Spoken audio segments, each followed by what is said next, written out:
Hi, I'm Matt Kay. And I'm Rye the Movie Guy. And you, Start it again.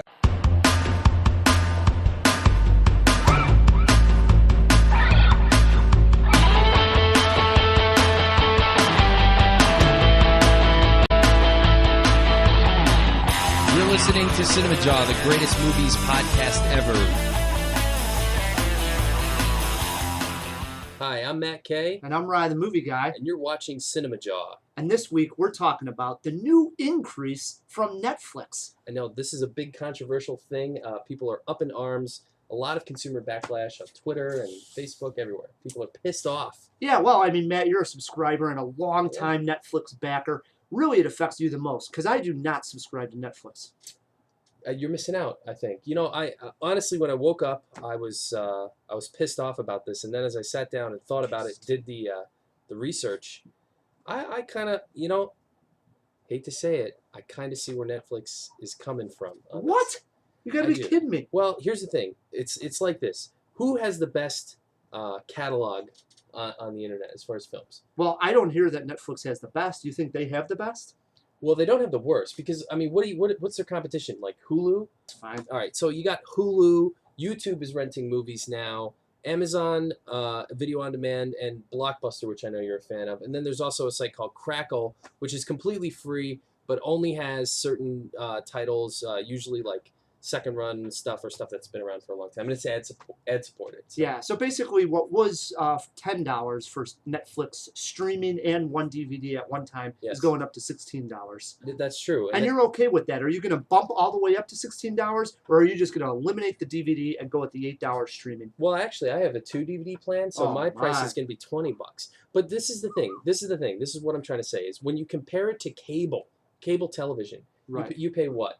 I know you don't have cable, but people out there are paying like $80 a month for cable. That's like crazy. That's like over $1,000 a year. $1,000 a year. That's insane. Call me crazy. And everybody always just rags on me when I tell them I still have Blockbuster.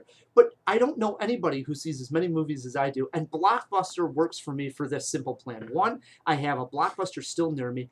They mail me a movie in the mail that I can watch at my house, and then once I'm done, I can bring that movie into the store, get another one. So it's basically like getting two at a time, and I get to choose the movie I want right at the store. Newest releases to date in my house the day I want it. You can't beat that. No, you can't beat that. That is pretty cool, and I bet you Blockbuster is going to see a huge bump in users from this whole debacle. And I will say that the coolest thing about Blockbuster is you don't have to subscribe to be a member. You can rent videos from them a la carte through the mail, right? Just like Blockbuster, without paying a monthly fee. So. Yeah, especially with their streaming, you can just rent movie at a time on demand, more or less, for Blockbuster. How's the quality? Decent. Decent. Yeah. Same with Netflix. I wouldn't say it's fantastic. Some devices stream it a little better, and it also depends on what hour of the day you're watching. Because I read something ridiculous, like at peak hours, Netflix accounts for like 60% of all internet traffic. Wow. The only way I see this succeeding, Matt, is if Netflix sort of steps up their game with their quality of library. It seemed to be takes too long for the movies to get to the instant streaming. Well, I don't disagree with you. But now here's the thing. Making deals with studios costs money, right? So they need to... let me backtrack just a little bit. Hulu Plus, which is their big on-demand service, costs $7.99 a month, which is what Netflix is trying to charge for unlimited stream. They don't want you to pay more. They're actually charging you less for unlimited streaming. They want to get rid of their DVD service altogether. Mm-hmm. That's the business plan. Yeah, does this seem like a price hike? It does. But really, when you look at it, it's almost a price decrease. Yeah. Hulu Plus is charging the same $7.99 for an inferior catalog. You can say Netflix isn't great, but you cannot say that Hulu Plus is better. Right.